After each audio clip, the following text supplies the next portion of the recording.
My brothers from another mother, what is going on? In today's video, I've got a request from a subscriber to do a topic on women that are interrogating him to identify his intention in dating.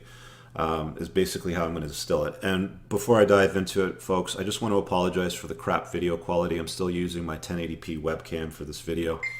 And my new camera hasn't arrived yet, so just bear with me. Anyway, so he sends me a screenshot here. I'm just looking for it. Okay, so they're having a conversation. They've exchanged some pictures back and forth, and he goes to carry on, and then she says out of the blue, so what exactly are you looking for? And he says, to date, you. Question mark, basically, is what he's saying. To date, comma, you. And then she goes, are you looking for a relationship or just fun? And then he goes on in his question, because he's been hit up by a version of this several times. He's in his late 30s. This particular woman, he said, was 34, single mom, has one 4-year-old kid, looks attractive in the pictures, he said, would love to date her. But he doesn't understand why these women are so pushy and interrogating when it comes to what are you looking for. Because I think as guys in general, when we date, we're just, let's meet somebody and see what they're like. Just take it easy, take it as it comes. And I think we have more of a nonchalant attitude the older that we get. Let's talk about that in a second. I'm just going to make a note here to dive into that. Older we get. And why that changes with age. We'll get into that in a second.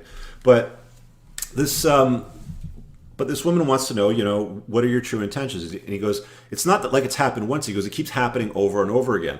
He goes, in his message to me that there was a date that he had scheduled, and like a half an hour before the date, the woman messaged him by text and said, look, if you're not looking for a relationship, I don't want to waste our time. And he basically says, look, how do I know what she's like? Is she even relationship material? Am I going to want to see her again? Like, maybe she's somebody that could be a friend. Maybe she's somebody that I have a fling with. Maybe she's somebody that's, a long-termer. You never know. And I totally agree with him. So ladies, if you're watching this, my recommendation is to chill out a little bit and just, see how things go. Guys, women are doing that because of the sexual marketplace value, and I'll explain what this is right now. So let's dive into it.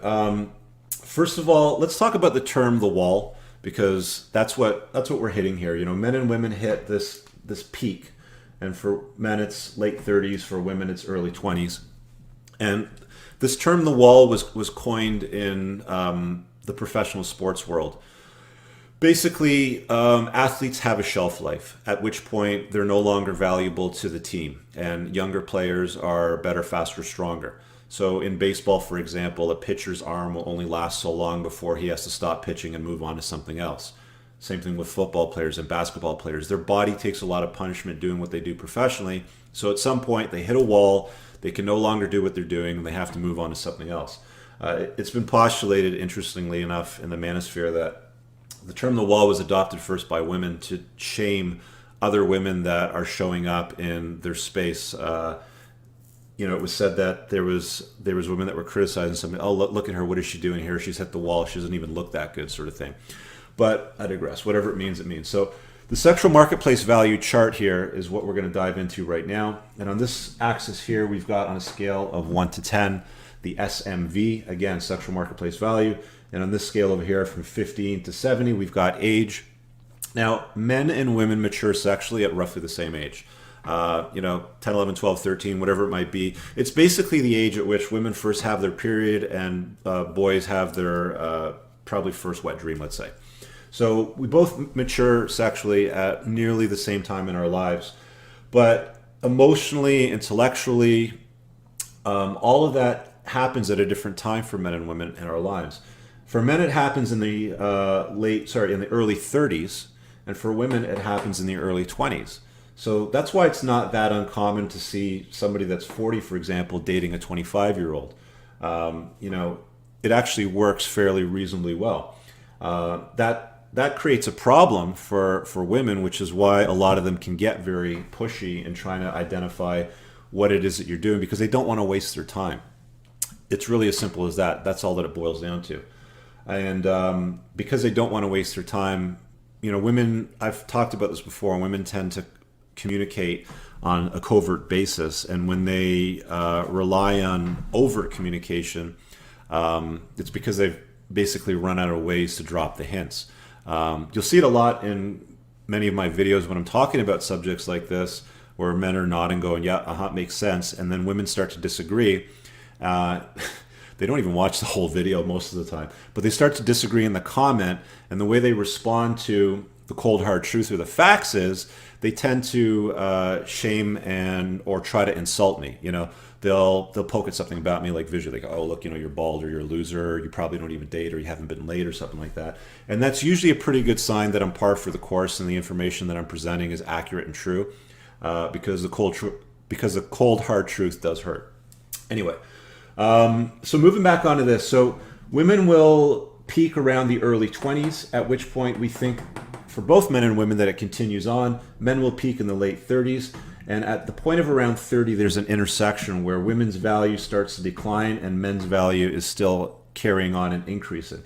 And the reason for that is women mature sexually, are able to reproduce easiest under the age of 25. It's biological. It's just fact. It's the truth. Some women will subscribe to what the media and TV and publications have been telling them, which is mostly lies. That you can settle down. Basically, you can have it all. So you have these women that have gone to university, they've got their professional careers, and they make six figures. And and they think that they've pushed the wall back into the 30s, but the truth of the matter is their SMV was highest in their early 20s when they were easily able to reproduce and have a higher sexual marketplace value. Men, it doesn't really change much until the 40s, at which point it also declines. But men can have children, well into their 40s. They're sexually able to have children at that age without a hell of a lot of trouble. But for women, their ability to have children declines rapidly after the age of about 25. And after the age of about 40, it's pretty dangerous for them to try to carry a term of pregnancy. Not that it doesn't happen. There's women out there that have done it. But it can be fairly dangerous for an older woman to have or to carry the term of pregnancy. So that's why those bell curves have shown up there. Now, There's this dotted line which I've drawn here, which is basically the lie that men and women tend to believe. We both believe that our sexual marketplace value is a lot higher than what it truly is, and it's a fictitious line. Okay, it's artificial, and the reason for that is the overvaluation that we get from cues like social media, the Sex and the City TV shows, dating sites, and how we're lied to. And I'll explain that. So social media, for example. If you go to Instagram, you could very easily find an attractive 40-something-year-old woman that's divorced, has some kids, is a fitness competitor, takes care of herself, physically with nutrition and rest and all that sort of stuff. But the truth of the matter is that photograph that she's posting in that tiny little low-resolution 2.5 by 2.5 window on social media can garner 1,000 likes, a whole bunch of comments from men and women. You go, girl, will be what the women will say. And the guys will say something like, oh, you're gorgeous, you're beautiful, I can't wait to see you, da-da-da-da. Let's go out, I private message you. And they get hammered, they get showered on social media with attention. So they think that their value is considerably higher than what the truth of the matter is. I mean, the reason why this woman, my friend, was pushing you, because even though she's 35 and she's gorgeous and she's got a very high level of attraction, she truthfully knows that her SMV has declined. And that it's not really up here. Even though she believes it, she probably has a nice Instagram collection of photographs. She's probably seen the Sex and the City series and believes that, those three, was it 3 women or 4 women? I don't know. Anyway, that those women can be, do, and have it all. But the truth of the matter is the women in that show were well past their prime. They were into their 40s. If they were in their 20s, that show would be a little bit more believable, but it's artificial to believe the stuff that you see on television is truthful. Dating sites are a great example of how it artificially rises or increases sexual marketplace value or the perception of it. You can take a woman that's like a 7 or 8 out of 10, for example, who can post a profile on a dating site and 2 weeks later she'll probably get 500 messages. I'm not even kidding, guys. If you ask a attractive female friend how online dating works, you'll see for yourself it's true. Women, you know it's true. Post a comment below and let the guys know. But basically, they can get hammered with a ton of messages, which leads them to believe that their sexual marketplace value is higher than what it is, that they're spoiled for choice, that they can choose anything that they want out there. And they can. They they truthfully can. But they're hardwired. Their internal biology, their hardwiring is telling them to find, secure, and settle down and look for safety. Guys tend to play to win, and women play not to lose. And that's not a derogatory statement or anything like that. That's just how our biology works. That's how we're designed. We're also lied to other ways through advertising, the cosmopolitan magazines, the blah, blah, blah. It's like the you go girl, you can have it all sort of thing. And you've got a demographic of women that are these highly successful, overworked, overstressed, probably divorced with a couple of kids, that are trying to push their sexual marketplace value up here when it's realistically already declined. Now, these things move back and forth. I might have mentioned this before in another video, but they're not static. Sexual marketplace value is not necessarily fixed at 23 and 39. If you take care of yourself, good nutrition, good choices, good eating habits, good rest, all that sort of stuff, you can push it back a bit. The things that can take away from SMV are really bad lifestyle choices: obesity, drinking, partying, smoking, being a single parent, working way too much, stuff like that. So these things are not, static lines in the sand. They can be, people can hit the wall earlier, or they can hit the wall a little later in life. Now, to talk about this point over here with the older we get as men, as you can see by these, two bell curves here, men learn after the age of about 30 that their value is higher. We start to see the opportunity to date younger women that had previously ignored us. There's interest that comes from women that are younger, more attractive than somebody our own age that we can date very easily. It's not that difficult. Usually by our late 30s, guys have our shit figured out. We've got our act together. We've got lifestyle choices that work. We've got a house probably paid off. We own toys, cars, things like that. We're able to travel, take vacations.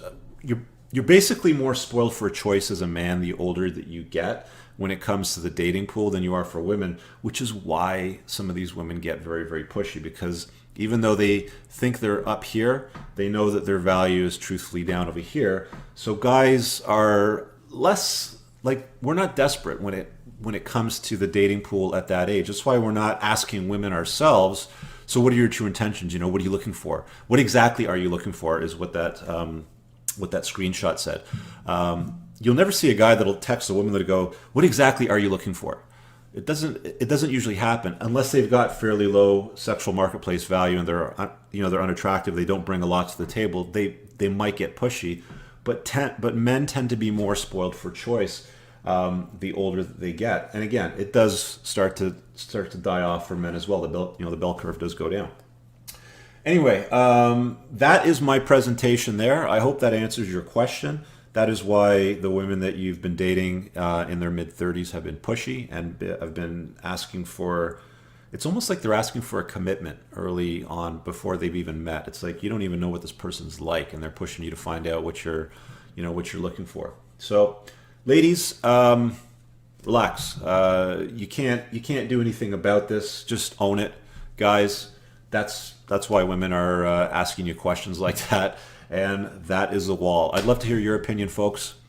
Leave a comment below, smash the like button, and of course share it if there's somebody that needs to see this video.